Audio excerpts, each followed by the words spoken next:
Jessica, thank you so much for coming in. My pleasure. We're going to get to some of Candace's demos here later with her peripherals. Thank you so much for bringing those in. No problem. But we had a lot of people asking us questions on our Facebook and our Twitter, so I'm just going to kind of throw out some general questions here. A lot of people are wondering, when did you get involved with the video game industry?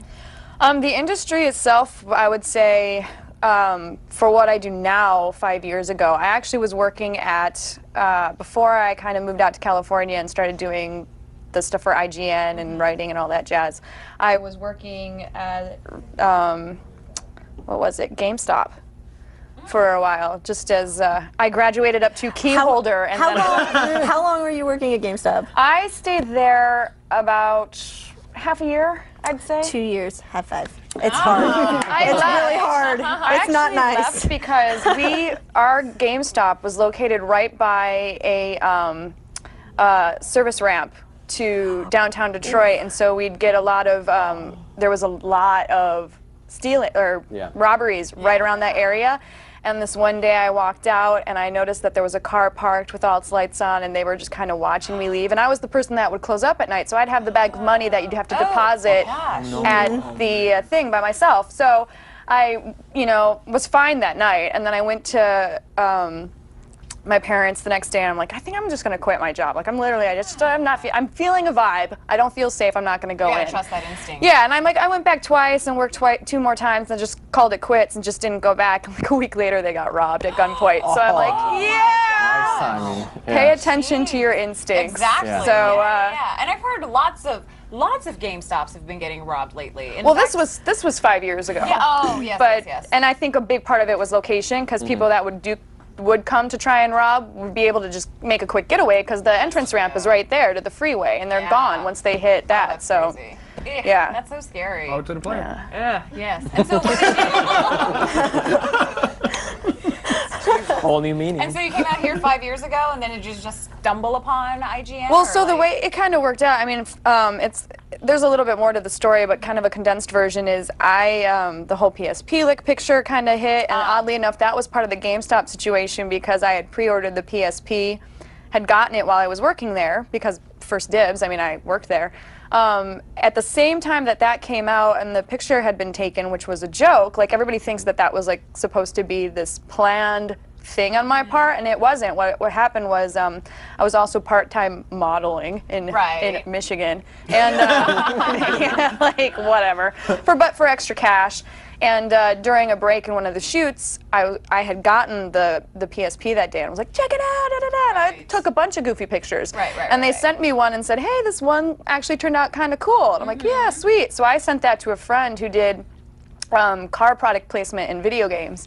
And he's like, oh, you should send that to Kotaku. I'm like, Kotaku's not going to like it, whatever. Like, they're not going to care. And he's like, no, it'd totally be funny, blah, blah, blah. And I'm like, all right, S&Gs, I'll try it. So I sent it to them thinking, hey, guys, I got PSP, I'm so excited, love it. And not thinking anything of it, There was my little cute 15 minutes of fame. I made it on the internet at some website somewhere, and that was it. Like, honestly, that's all I thought.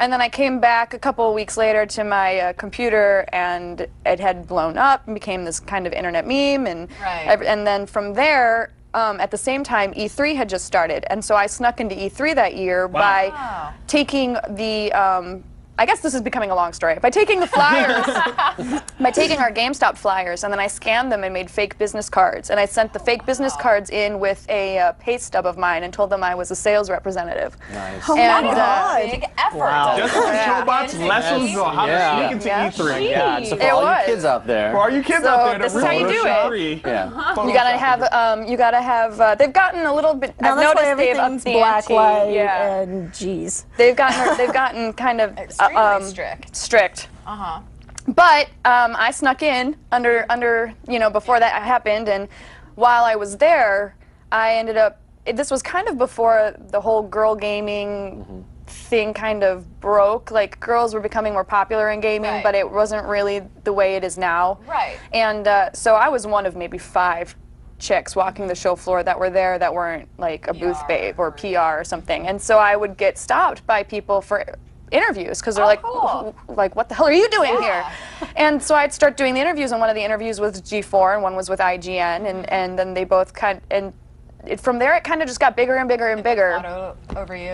Yeah, but then not many people know this section of the story. So I start working for free essentially for IGN, you know, kind of freelancing basically from Michigan. Right. And I'm begging and I'm begging and I'm begging to get a full-time job so I can move out to California. Right. And they offer me one. They finally call me up one day and they say, we want to give you a job in mobile game reviews. And I said no, because at the time, there were no smartphones, and so your games consisted of Snake and maybe Bejeweled was like the high end, you know. So I was like, no way, I don't want to do that.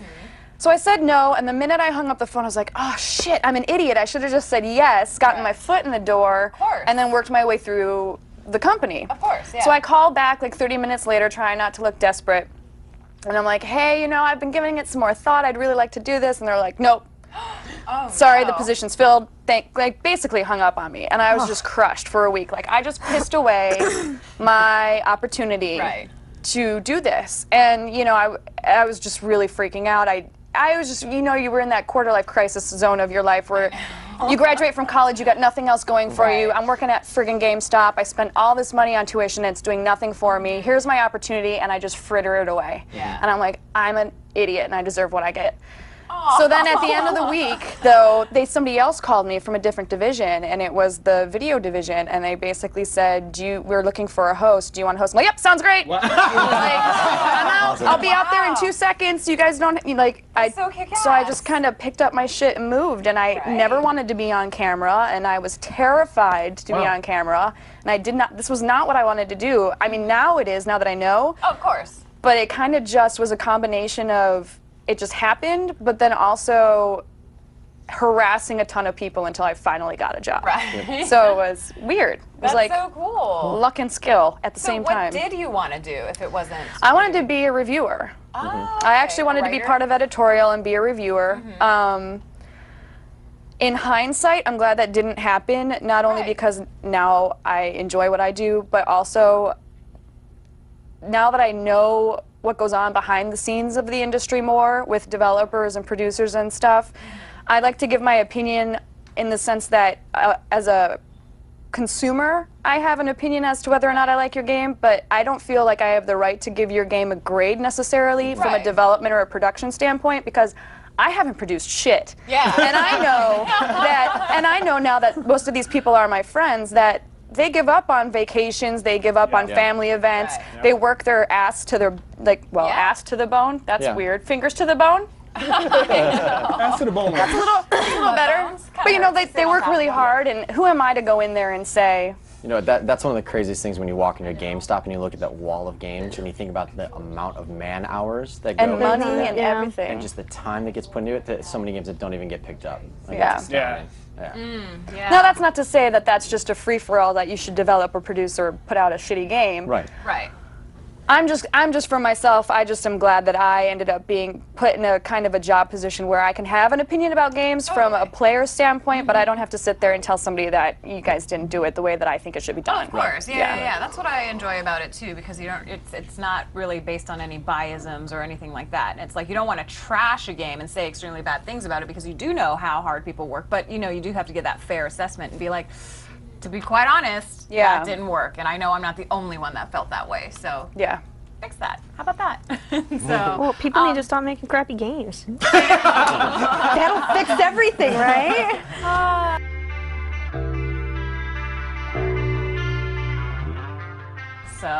Well, cool. So that was a good story, by the way. Yes, it was. I think you've inspired, exactly. I think you've inspired a ton of people. To sneak into a lot of people to sneak into E3. That's my goal. No, but the lesson really is, in the end, I can totally relate to it.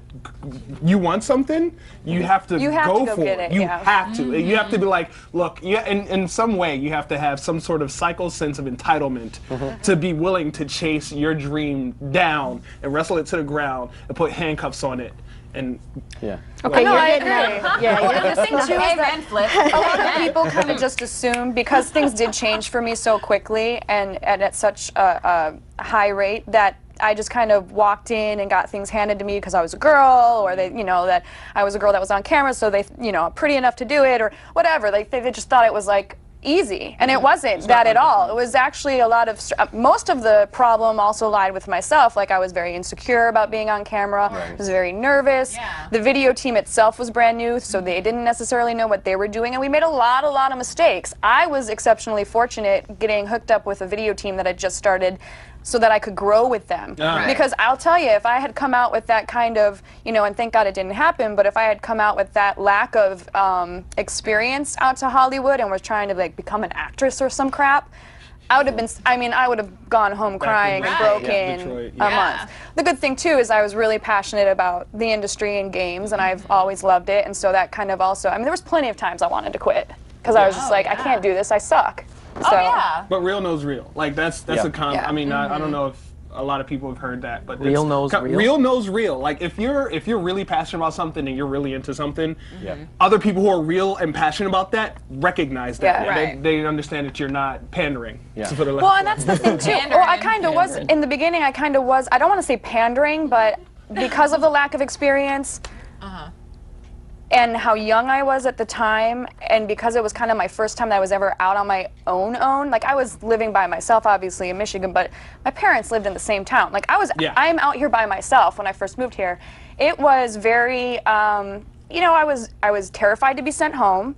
I was terrified to not do a good job. I was terrified that I wasn't going to be able to pay my bills. I mean, it just was like fear upon fear upon fear upon fear, and so I would get really hypersensitive if I felt that I was in a group of people that were competitive with me, or if I saw things on the internet or comments, I got really shitty about it. And I like would bust out at the mouth all the time, and not, I mean, with my opinions, but not necessarily the best way to do it. And so, as bad as that was, and as looking back on it, as personally as embarrassing as some of that stuff is, at the same time, because I went through that, and this industry being what it is, and sticking with it, this industry really has made me, oddly enough, a better person, because I've learned how to be a mature adult within a incredibly fun industry, but still behave as if it's a business. And so it's really been a great education. Yeah, no, I hear you. A lot of the things you say like sound very close to home, and I kind of understand where you're coming from. It's really interesting, but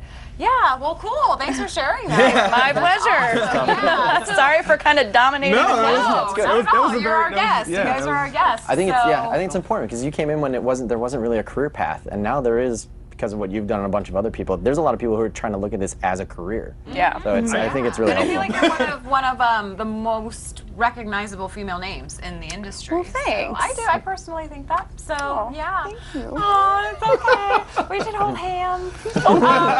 Oh, your hands are so cool. I know. I have like so little blood circulation.